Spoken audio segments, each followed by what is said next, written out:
You were not meant to be a slave to the grind. You were not meant to trade your life force for money. You can escape gravity. You can unlock your life. You got this. Let's go. Hey guys, and welcome to Unlock Your Life. Got an awesome show today. We're going to be talking about how to ruin your life by caring too much. What do I mean by that? Well, this past summer, I was in New York City with my family. My cousin was getting married. I live down in Charleston, South Carolina, and I'm up there with my 4 kids, my wife, and a babysitter.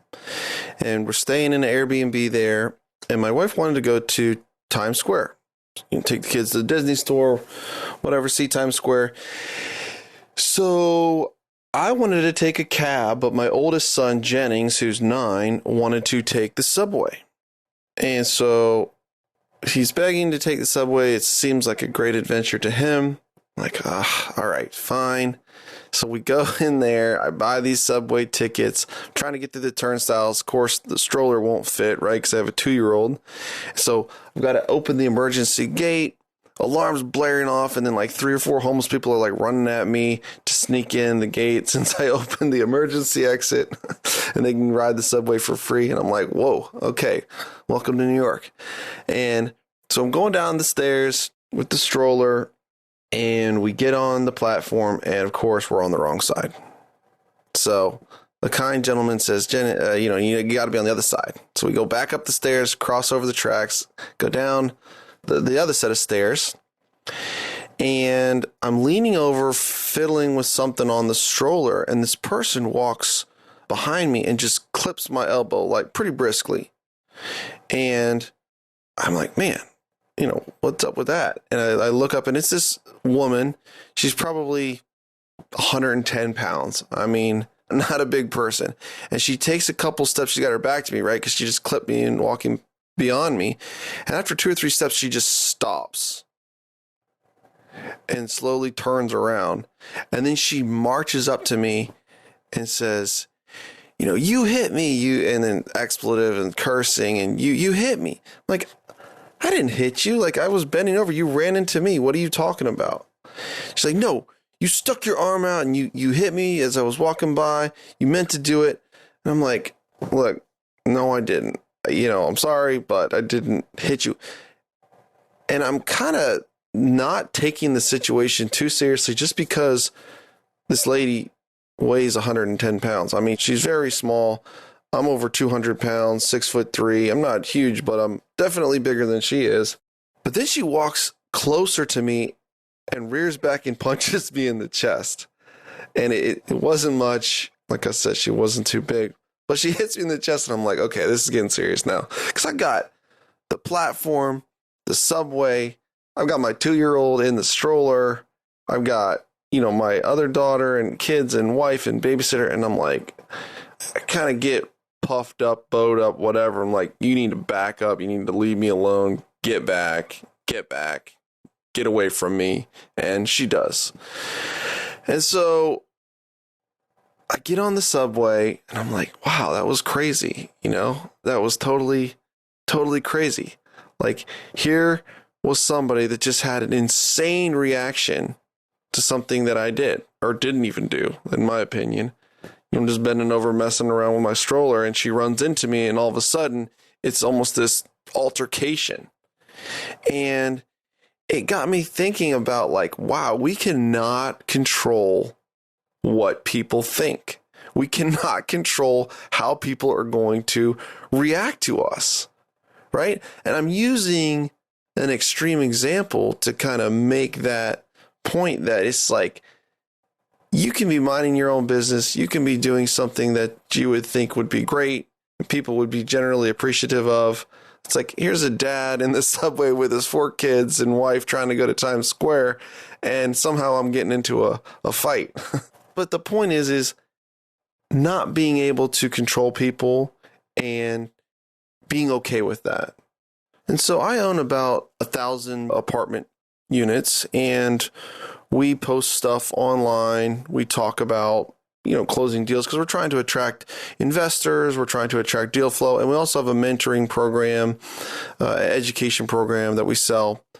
And so you would think that people would be good with that. They'd be encouraging. And most people are. But, we had a post the other day that kind of went viral. It was connected to a guy that has a bigger following than I do. But it went viral, lots of views, and you wouldn't believe the comments. I mean, oh, you guys are scammers. You guys are faking it. You don't really have the assets, or you used your dad's money to buy all this stuff, or you're slumlords, or you're leveraged in debt up to your eyeballs. I can't wait for the economy to turn. You guys are all going to be bankrupt. I mean, just hate pouring out towards us. And you would think, hey, I mean, I'm trying to improve my family. I'm trying to do hard things. I'm trying to build wealth. But there's always going to be a demographic of people that are just kind of outliers, right? So what about the people that aren't outliers? This comes to my next story, which is a friend of mine, and he works in my town, works at a shop, and it's not a great job. He's been there for about 15 years. He doesn't love it, and there's not a whole lot of upward mobility. So he started a side hustle a couple years back, selling things online, things that he'd made, and he told me, Jennings, I've surpassed the income I'm making in my other job with this online side hustle. I'm like, that is awesome, dude. And the entrepreneur in me encouraged him, well, now you can quit that job and you can focus on this 100% and think about where you could take it over the next couple of years. I mean, you could grow this thing to any size you want. I mean, the internet's a big place. There's really no limit. And he immediately retracted. I was like, no, I can't do that. I'm like, why? It's like, well, I just couldn't do that. And as I pressed a little bit further, he revealed the reason that he wouldn't or couldn't or didn't want to do that was because he didn't want to let the people down, right? That he worked with. They need him. He's an integral part of this business, and he would be irreplaceable. Well, one, that isn't true. Nobody's irreplaceable. And often we think we're a lot more important than we are. And you know what? If he quit, the owner of that business would figure it out. And I would say within a few weeks or a few months, definitely, they would have his replacement trained and they would be clicking along just fine. Somehow they would manage.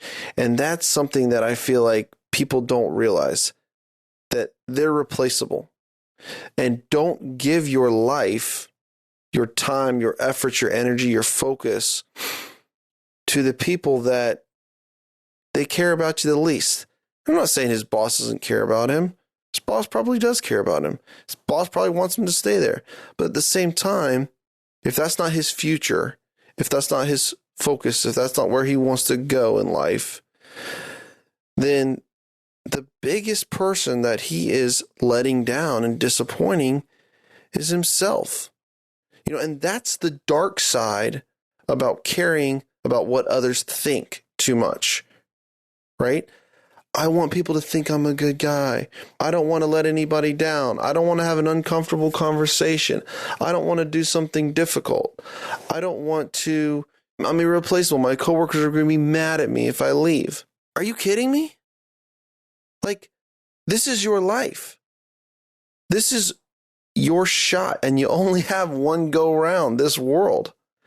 And to stay in a place that you don't want to be and not pursue your potential with focused intent because you're afraid of what other people are thinking of you, that is a dark, dark place. That is enslavement. That's giving our lives away, not being who we really were meant to be.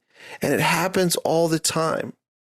I coach people in multifamily, and one of the big things they don't want to tell their social circles and their friend circles what they're doing, right? They don't want to put themselves out there because they're scared of what their friends are going to think. Oh, you're too good for us now? Oh, you're going to try and be buying apartments now? Who do you think you are? Oh, you said you were going to do this and you haven't closed the deal yet. There's another failure. Chalk it up. They think these things. They think people are thinking them about them.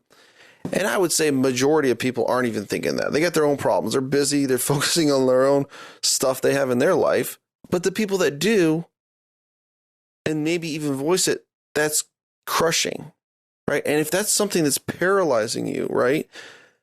I can't bear to think that people would be thinking that about me. That's something that needs to be addressed. That's something that needs to be unlocked. That's an area of growth that needs to happen. And I think that when you realize how high those stakes are, and you realize that you're literally giving your life away because you're caring about something that you can't control, right? You could be winning a Nobel Peace Prize, and there's going to be a demographic of people that don't like it, that are talking crap about you, right? You could be closing 1,000 apartment units, and there's going to be a demographic of people that they don't like it. They think that's wrong. One comment, you're everything that's wrong with society, was one of the comments. It's like, I can't control what that guy thinks. I can't do a thing about it, right? And he doesn't matter in the big scheme of things to my life and where I'm going. And that's kind of the way out there example to make the point. But more importantly, it's like, or more often it's maybe it's your aunt or your uncle or your friend from high school growing up that is going to have an opinion about what you're doing. And you're a little bit nervous about how they're going to react. The people that you're in your inner circle that you may do care what they think, right? And it's okay to care what people think. Everybody cares what people think about them to some degree.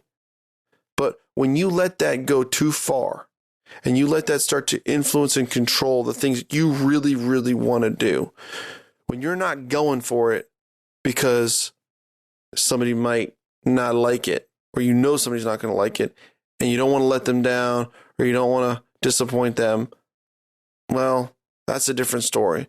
Because when you're growing, when you're moving forward, people aren't going to like it because it means you're leaving them, right? Change is not comfortable. And when they see you changing, they see that, wow, eventually this person may not even be in my life anymore. That's one point that they don't like. Secondly, they don't like it because it's a judgment on where they're at in their life. Maybe they're not working out, getting up early, reading books, pushing themselves, making changes, and unlocking their life. And so your progress just shows them the lack of progress that they've made. And so when that mirror turns inward, it can be uncomfortable for them. And so the reaction can be negative. So guys, that's all I got for you today. But being aware, you can ruin your life by caring too much what other people think. You can't control it, so don't worry about it too much. Next week, we're going to be talking about putting pressure on yourself. Putting pressure on yourself is the only way to achieve massive results. It's a pretty simple formula, and I'm excited to share it with you guys. All right, have a great week. Peace.